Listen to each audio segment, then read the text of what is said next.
In your opinion, what is the strong point of the plot?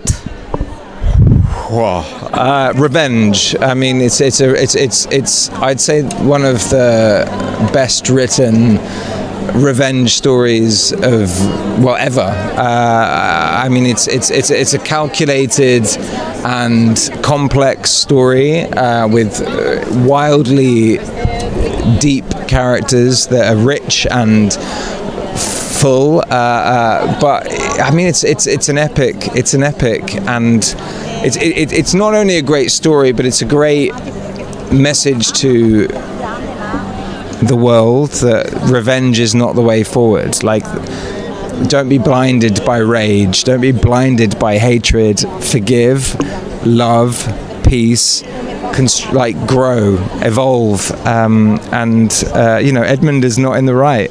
He makes a lot of mistakes, and at the end of it, he's left unsatisfied. He achieves his dreams. He wins the revenge that he wished for so many years, but like, he's left empty. So like, what are you looking to gain? So I think it's an important message, and I hope people watch this and learn something and ask questions and about their own lives and their own feelings and their own thoughts. Monte Cristo, you deceived me, sir. You pretended to be my friend, but all along your intention was to dishonor my father. You betrayed my trust, and for that I demand satisfaction.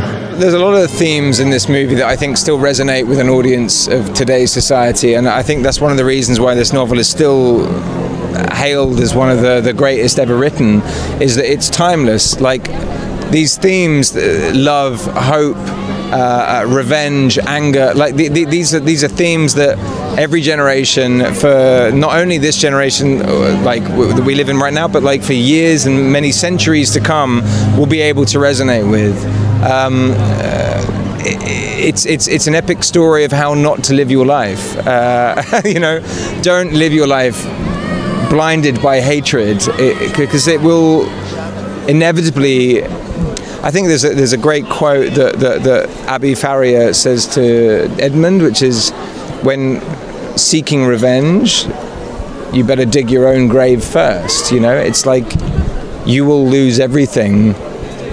The thing you need is hope, peace, forgiveness.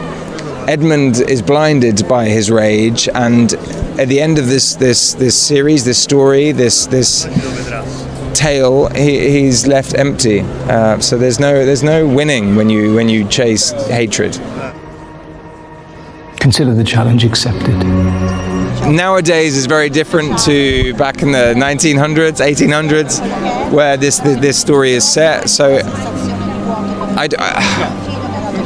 it's impossible to know. Like, it's impossible to know, and I think that's the beauty of this story, and having the opportunity to portray a character in this to this extent, is that you will never know. You can never fully relate. You can only imagine and empathize and try to understand, but truthfully, grief, anger, bitterness, it makes people do crazy things, and no doubt when you're left to your own devices and isolated to such an extent, you will make bad decisions.